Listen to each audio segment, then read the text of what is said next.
Plastic టైర్ల మీద అండి కొంతమంది చిన్న పిల్లల్ని తీసుకెళ్తున్నారు. ఒకటే ఏడుస్తున్నారు. రాత్రి నుంచి కూడా కరెంట్ లేదండి. 3 రోజుల నుంచి కరెంట్ లేదు. మాకు వాటర్ లేదు. కంప్లీట్గా కరెంట్ అయితే రాత్రి అంతా లేదండి. నిజంగా చాలా బిక్కుబిక్కుమంటూ ఉన్నారన్నమాట. టైటానిక్ సిక్కిపోయి మాకు గుర్తొచ్చింది నిజంగా. ఎందుకంటే పడుకున్నప్పుడు నీళ్ళు ఎలా పైకి వచ్చేస్తా తెలియదు కదా, అంత భయం వేసింది రాత్రి అయితే.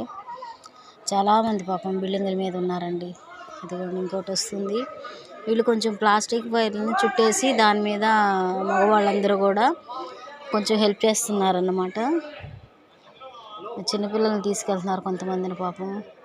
తప్పకుండా మా యొక్క ఈ వీడియో చూస్తున్న వాళ్ళు ఎవరైనా ఉంటే షేర్ చేసి మా ఛానల్ తప్పకుండా ప్రతి ఒక్కరు కూడా షేర్ చేయండి. ఈ టైంలో అయితే ప్రతి ఒక్కరు కూడా చాలామందికి షేర్ చేసి ఎవరైనా అధికారులు వచ్చి ఆహారాన్ని కానీ పాల ప్యాకెట్లు కొంచెం వాటర్ బాటిల్ ఇస్తే హెల్ప్ చేస్తే బాగుంటుంది అనుకుంటున్నామండి. రాత్రి 3 అయితే వచ్చి కొంతమంది ఆహారం ఇచ్చారు, అగ్గిపెట్టి అవి ఇచ్చారండి బోట్లో అయితే. మళ్ళీ తిరిగి మార్నింగ్ అయితే తెల్లారిని కానించి ఇప్పుడు వరకు రాలేదండి ఎవరు కూడా. టైం ఇప్పుడు సుమారు 1:02 అయిపోతుంది. ఎవరు కూడా రాలేదండి. ప్లీజ్ షేర్ చేయండి. ఎవరన్నా ఏరియా ఈ రోడ్డు అయితేనండి ఓల్డ్ ఆర్ఆర్పేటలో జేపీ టవర్స్ రోడ్డు అండి, మెయిన్ రోడ్డు. ఇదిగోండి ఇది జేపీ టవర్స్ రోడ్డు. జనాలు ఫుల్గా ఉన్నారు. అదిగోండి మా ఎదురుగా కారు అయితే కంప్లీట్గా మునిగిపోయింది.